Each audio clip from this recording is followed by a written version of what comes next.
Bangkai semut najis walaupun seekor, dimaafkan kalau dia masuk sendiri atau diterbangkan oleh angin. Sekarang ni kamu yang bubuh. Saya bubuh gula, tapi termasuk bangkai semut dikira sengaja. Maka gula tu hukum najis, air teh kopi hukum najis. Tidak dimaafkan sebab kita yang masukkan, bukan dia masuk sendiri ataupun diterbangkan oleh umpama angin. Ada tu? Tapi sekarang ni di gula tak ada dah bangkai semut dah. Gula dalam bekas Tupperware dah kan.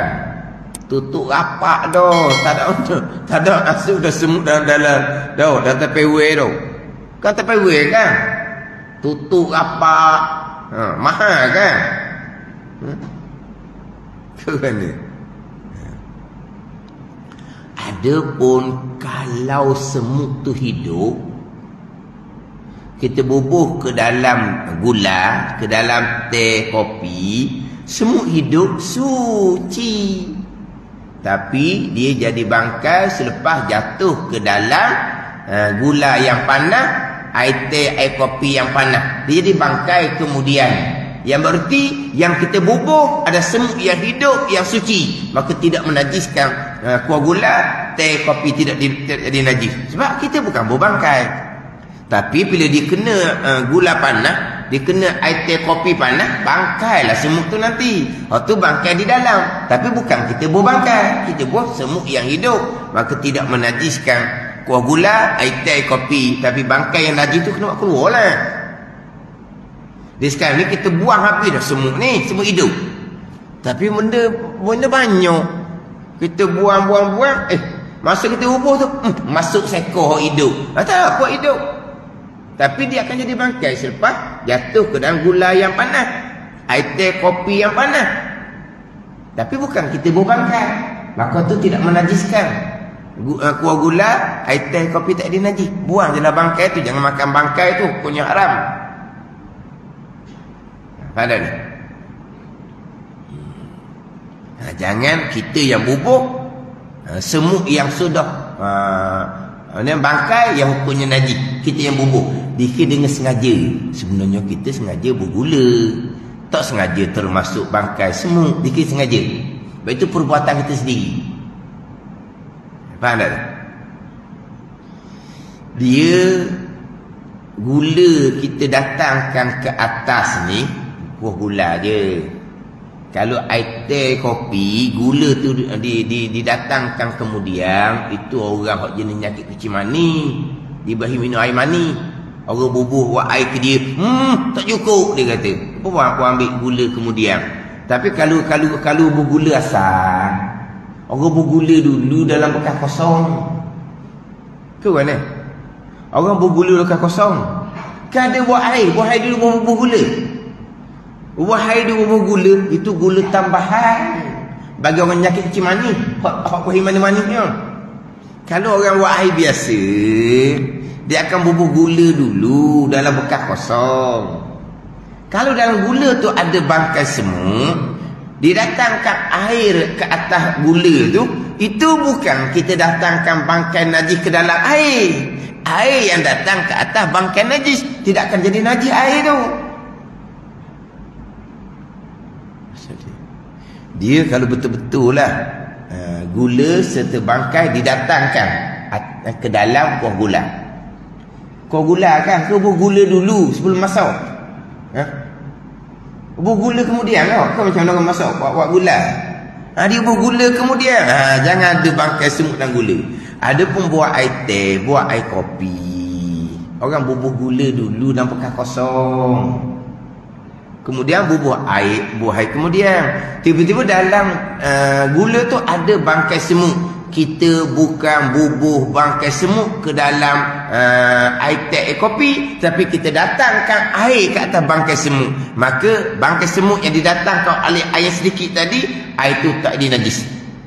Bila bangkai tu terapung, buang bangkai tu.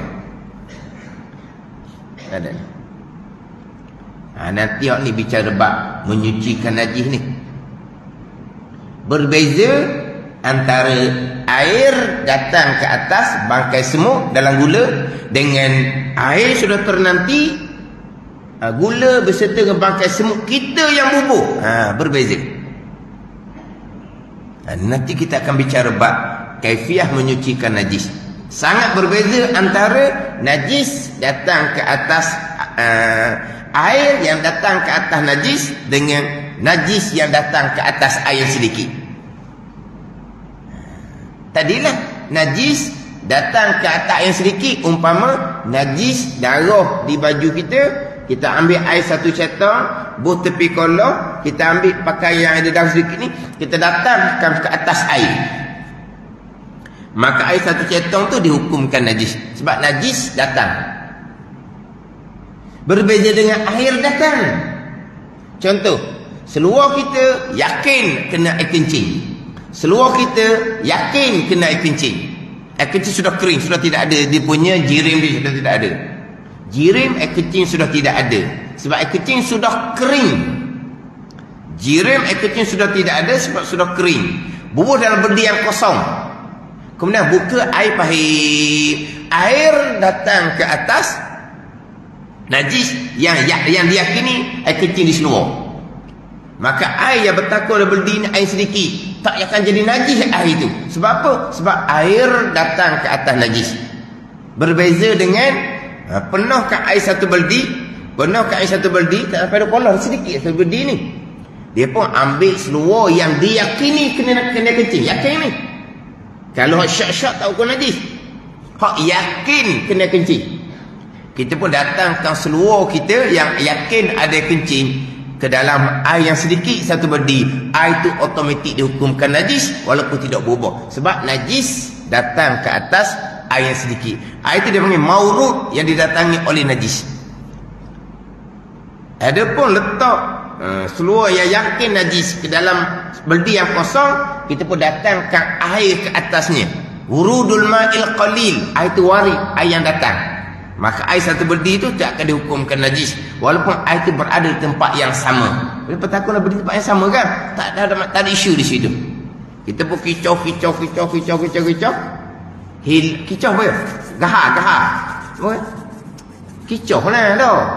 Kicau, gahar apa ni? Hilanglah sifat najis air kencing di seluar. Air satu berdi tu tak berubah pun. Seluar tu hukum suci, pergi jemur. Air dah berdi tu hukum mustakmal, suci yang tidak boleh menyucikan. Itu dia. Seluar tu suci dah. Cuma sunat meniga di seluar tu lah. Datang air kedua, datang air ketiga. Sebab apa? Sebab air yang datang ke atas najis. Jangan najis datang ke atas air. Jadi terbalik pada persoalan gula tadi. Jadi sekarang ni kalaulah air teh, air kopi tu dia tak cukup manis. Dia kata orang nyakit kecil manis ni, dia pun ambil pula gula sesudu, dia pun bubuh ke dalam teh kopi. Allah ada bangkai semut. Jadi makan air tu najis kan? Adapun kalau awak air sungguh, dia akan bubuh gula dalam bekas yang kosong, tak ada air. Dan kita nampak ada seekor 2 bangkai semut. Kita pungut ambil dah, tapi banyak sangat orang pungut lah, ambil lalu tu, ambil. Ada lagi bagi seekor 2 dalam gula, tak ada masalah. Kita pun datangkan air ke atasnya. Maknanya kita bukan datangkan bangkai ke dalam air yang sedikit. Sebaliknya air itu datang ke atas bangkai. Maka takkan jadi najis. Hak air teh, kopi dalam bekas, takkan dia najis. Bila bangkai tu terapung, wajib kena buang bangkai tu.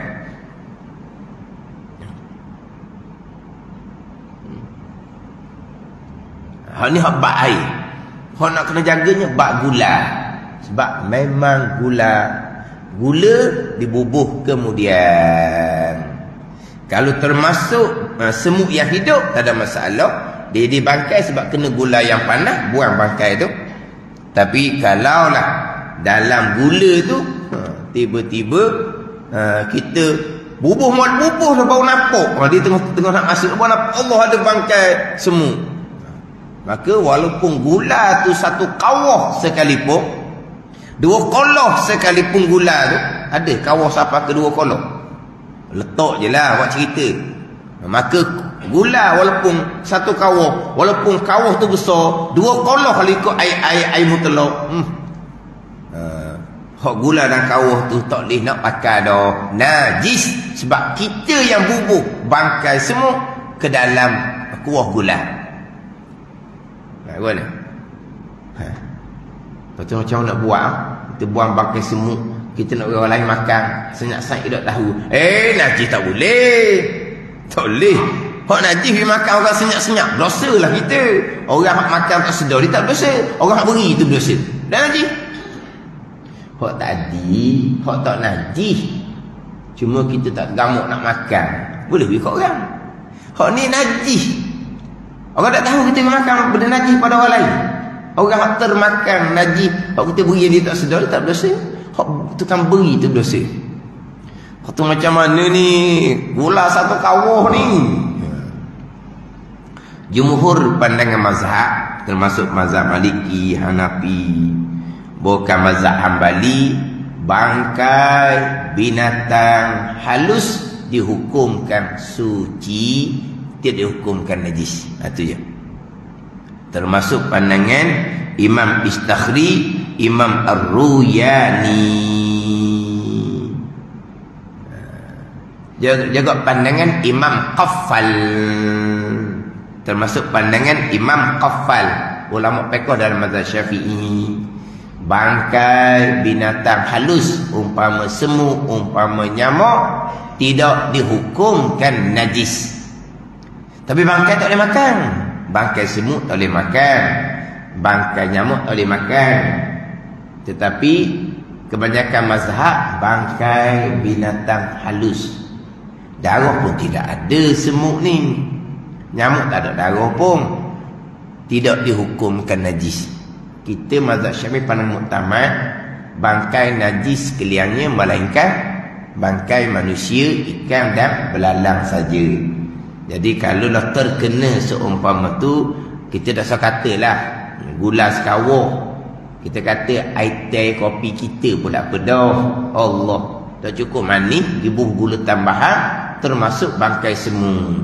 Macam mana ni sayang ni, air teh segelas ni, secerek ni, air kopi segelas secerek, macam mana ni?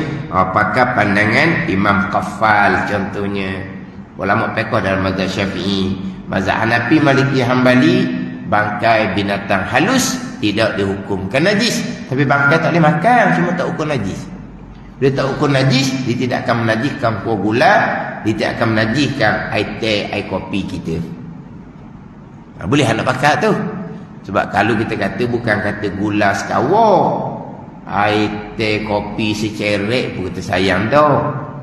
Tu terpulanglah kalau nak ambil juga, nak makan juga. Apakah pandangan Imam Qaffal, pandangan Ar-Ruyani, pandangan mazhab Hanafi, Maliki, Hambali pada ni. Ini khilafiyah fiqh lah.